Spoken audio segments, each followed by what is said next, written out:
जय श्री राम मेरे प्यारे मित्रों। कैसे हैं आप सब। कल हमने पाठ नहीं किया और मुझे व्यक्तिगत रूप से बहुत अशांति महसूस हुई।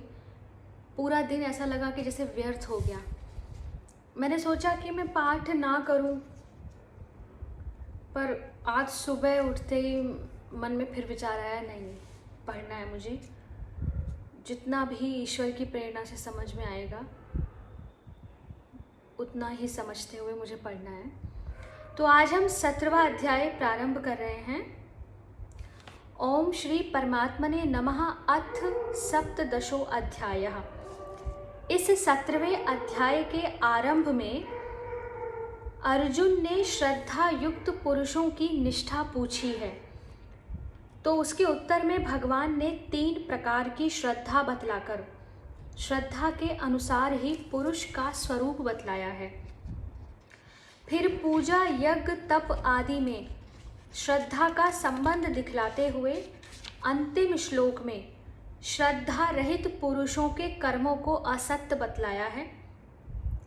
तो इस प्रकार इस अध्याय में त्रिविध श्रद्धा की विभाग पूर्वक व्याख्या होने से इसका नाम श्रद्धा त्रय विभाग योग रखा है। 16वें अध्याय के आरंभ में श्री भगवान ने निष्काम भाव से सेवन किए जाने वाले शास्त्र विहित गुण और आचरणों का दैवी संपदा के नाम से वर्णन करके फिर शास्त्र विपरीत आसुरी संपत्ति का कथन किया। साथ ही आसुर स्वभाव वाले पुरुषों को नरकों में गिराने की बात कही और यह बतलाया कि काम क्रोध लोभ ही आसुरी संपदा के प्रधान अवगुण हैं और ये तीनों ही नरक के द्वार हैं। इनका त्याग करके जो आत्म कल्याण के लिए साधन करता है वह परम गति को प्राप्त होता है। इसके अनंतर यह कहा कि जो शास्त्र विधि का त्याग करके मनमाने ढंग से अपनी समझ से जिसको अच्छा कर्म समझता है वही करता है, उसे अपने उन कर्मों का फल नहीं मिलता। सिद्धि के लिए किए गए कर्म से सिद्धि नहीं मिलती, सुख के लिए किए गए कर्म से सुख नहीं मिलता, तो परम गति तो मिलती ही नहीं। अतएव करने और न करने योग्य कर्मों की व्यवस्था देने वाले शास्त्रों के विधान के अनुसार ही तुम्हें निष्काम भाव से कर्म करने चाहिए। इससे अर्जुन के मन में यह जिज्ञासा उत्पन्न हुई कि जो लोग शास्त्र विधि को छोड़कर मनमाने कर्म करते हैं उनके कर्म व्यर्थ होते हैं, यह तो ठीक ही है। परंतु ऐसे लोग भी तो हो सकते हैं जो शास्त्र विधि का न जानने के कारण या किसी अन्य कारण से त्याग कर बैठते हैं, परंतु यज्ञ पूजा आदि शुभ कर्म श्रद्धा पूर्वक करते हैं। तब उनकी क्या स्थिति होती है, इस जिज्ञासा को व्यक्त करते हुए अर्जुन भगवान से पूछते हैं। श्लोक संख्या 1। ये शास्त्र विधि मृत्यु सृज यजन्ते श्रद्धयान्वितः तेषां निष्ठा तु का कृष्ण सत्वमाहो रजस्तमः। इसका अर्थ है कि अर्जुन बोले, हे कृष्ण, जो मनुष्य शास्त्र विधि को त्याग कर श्रद्धा से युक्त होकर देव आदि का पूजन करते हैं उनकी स्थिति कौन सी है, सात्विक है या राजसी किंवा तामसी। तो यहाँ प्रश्न आता है कि शास्त्र विधि के त्याग की बात 16वें अध्याय के 23वें श्लोक में भी कही जा चुकी है और यहाँ भी कहते हैं। तो इन दोनों का एक ही भाव है या इनमें कुछ अंतर है? उत्तर है कि अवश्य अंतर है। वहाँ अवहेलना करके शास्त्र विधि के त्याग का वर्णन है कि शास्त्र विधि ज्ञात है किंतु आप अवहेलना कर रहे हैं, और यहाँ न जानने के कारण होने वाले शास्त्र विधि का त्याग है। उनको शास्त्र की परवाह ही नहीं है, वे अपने मन से जिस कर्म को अच्छा समझते हैं वही करते हैं। इसी से वहाँ वर्तते काम कारतः कहा गया, किंतु यहाँ पर यजन्ते श्रद्धयान्विता का प्रयोग किया। यजन्ते अर्थात देव आदि का पूजन करते हैं, श्रद्धयान्विता श्रद्धा पूर्वक। अतः इन लोगों में श्रद्धा है। जहाँ श्रद्धा होती है वहाँ अवहेलना नहीं हो सकती। इन लोगों को परिस्थिति और वातावरण की प्रतिकूलता से, अवकाश के अभाव से अथवा परिश्रम तथा अध्ययन आदि की कमी से शास्त्र विधि का ज्ञान नहीं होता और इस अज्ञता के कारण ही इनके द्वारा उसका त्याग होता है, शास्त्र विधि का। प्रश्न है कि निष्ठा शब्द का क्या भाव है? उत्तर है कि निष्ठा शब्द यहाँ स्थिति का वाचक है। तीसरे श्लोक में इसका उत्तर देते हुए भगवान ने कहा है कि यह पुरुष श्रद्धामय है, जिसकी जैसी श्रद्धा है वैसा ही वह पुरुष है, अर्थात वैसी ही उसकी स्थिति है, उसी का नाम निष्ठा है। प्रश्न है कि उनकी निष्ठा सात्विक है अथवा राजसी या तामसी, यह पूछने का क्या भाव है? 16वें अध्याय के 6ठे श्लोक में भगवान ने दैवी प्रकृति वाले और आसुरी प्रकृति वाले दो प्रकार के मनुष्यों का वर्णन किया। दैवी प्रकृति वाले लोग शास्त्र विहित कर्मों का निष्काम भाव से आचरण करते हैं और मोक्ष को प्राप्त हो जाते हैं। आसुर स्वभाव वालों में जो तामस लोग पाप कर्मों का आचरण करते हैं, वे तो नीच योनियों को या नरकों को प्राप्त होते हैं। और तमो मिश्रित अर्थात जो जिनमें मुख्यतः राजस का गुण है, तमो मिश्रित राजस लोग जो शास्त्र विधि को त्याग कर मन माने अच्छे कर्म करते हैं, उनके अच्छे कर्मों का कोई फल नहीं मिलता, किंतु पाप कर्म का फल तो उन्हें भी भोगना ही पड़ता है।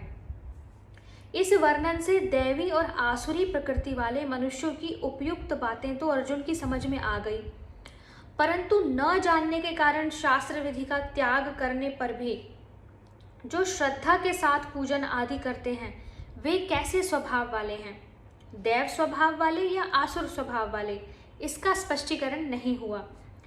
तो उसी को समझने के लिए अर्जुन का यह प्रश्न है कि ऐसे लोगों की स्थिति कौन सी है।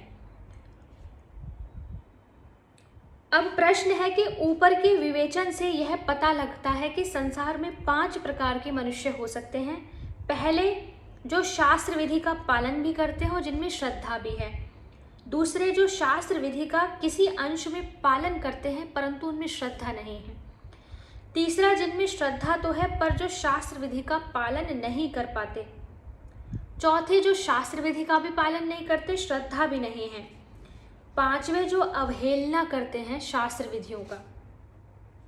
तो इन पांचों का क्या स्वरूप है, इनकी क्या गति है और इनका वर्णन गीता के कौन से श्लोकों में मुख्यतः किया गया है? उत्तर है कि प्रथम प्रकार के मनुष्य जिनमें श्रद्धा भी है और शास्त्र विधि का पालन भी करते हैं, ऐसे पुरुष 2 प्रकार के हैं। एक तो निष्काम भाव से कर्मों को करने वाले, दूसरे सकाम भाव से कर्मों का आचरण करने वाले। निष्काम भाव से आचरण करने वाले दैवी संपदा युक्त सात्विक पुरुष मोक्ष को प्राप्त होते हैं। इनका वर्णन प्रधानतया 16वें अध्याय के पहले 3 श्लोकों में और इस अध्याय के 11वें, 14वें से 17वें और 20वें श्लोक में है। फिर है सकाम भाव से आचरण करने वाले सत्व मिश्रित राजस पुरुष सिद्धि, सुख, स्वर्ग आदि लोकों को प्राप्त होते हैं।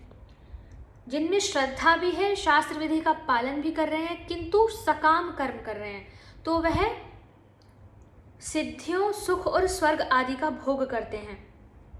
इनका वर्णन दूसरे अध्याय के 42वें, 43वें, 44वें, चौथे अध्याय के 12वें श्लोक में, 7वें के 20वें, 21वें, 22वें और 9वें अध्याय के 20, 21, 23वें श्लोकों में है। द्वितीय प्रकार है कि जो लोग शास्त्र विधि का किसी अंश में पालन करते हुए यज्ञ, दान, तप आदि कर्म तो करते हैं परंतु उनमें श्रद्धा नहीं होती, उन पुरुषों के कर्म निष्फल होते हैं। उन्हें इस लोक और परलोक में उन कर्मों से कोई भी लाभ नहीं होता। इसका वर्णन इस अध्याय के 28वें श्लोक में किया गया है। तीसरा प्रकार है कि जो लोग अज्ञता के कारण, जिन्हें ज्ञान ही नहीं है, शास्त्र विधि का त्याग करते हैं परंतु जिनमें श्रद्धा है। ऐसे पुरुष श्रद्धा के भेद से सात्विक होते हैं और राजस तथा तामस भी। इनकी गति भी इनके स्वरूप के अनुसार होती है। इनका वर्णन इस अध्याय के दूसरे, तीसरे, चौथे श्लोकों में किया गया है। चौथा प्रकार है जो लोग न तो शास्त्र को मानते हैं और न जिनमें श्रद्धा ही है। इससे जो काम, क्रोध, लोभ के वश होकर अपना पापमय जीवन बिताते हैं, वे आसुरी संपदा वाले लोग नरकों में गिरते हैं, नीच योनियों को पाते हैं। उनका वर्णन 7वें अध्याय के 15वें श्लोक में, 9वें के 12वें में, 16वें अध्याय के 7वें से लेकर 20वें में और 17वें अध्याय के 5वें, 6ठे, 13वें श्लोक में है। पांचवा प्रकार है कि जो लोग अवहेलना से शास्त्र विधि का त्याग करते हैं और अपनी समझ से उन्हें जो अच्छा लगता है वही करते हैं, उन्हें यथेच्छाचारी पुरुषों में जिनके कर्म शास्त्र निषिद्ध होते हैं, उन तामस पुरुषों को तो नरक आदि दुर्गति की प्राप्ति होती है, जिनका वर्णन चौथे प्रश्न के उत्तर में आ चुका है। और जिनके कर्म अच्छे होते हैं, अर्थात वो शास्त्र विधि का तो त्याग कर रहे हैं किंतु कर्म अच्छे हैं, उन रज प्रधान तामस पुरुषों को शास्त्र विधि का त्याग कर देने के कारण कोई भी फल नहीं मिलता। इसका वर्णन 16वें अध्याय के 23वें श्लोक में किया गया है।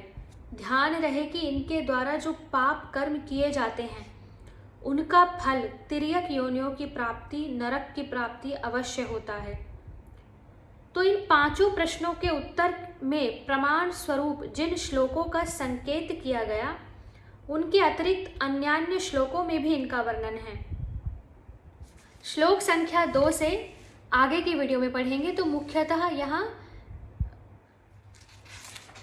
श्रद्धा के अनुसार जो व्यक्तियों का, मनुष्यों का विवरण है वही किया गया है। श्रद्धा त्रय विभाग योग। आगे की वीडियो में श्लोक संख्या 2 से पढ़ेंगे। हरे कृष्णा।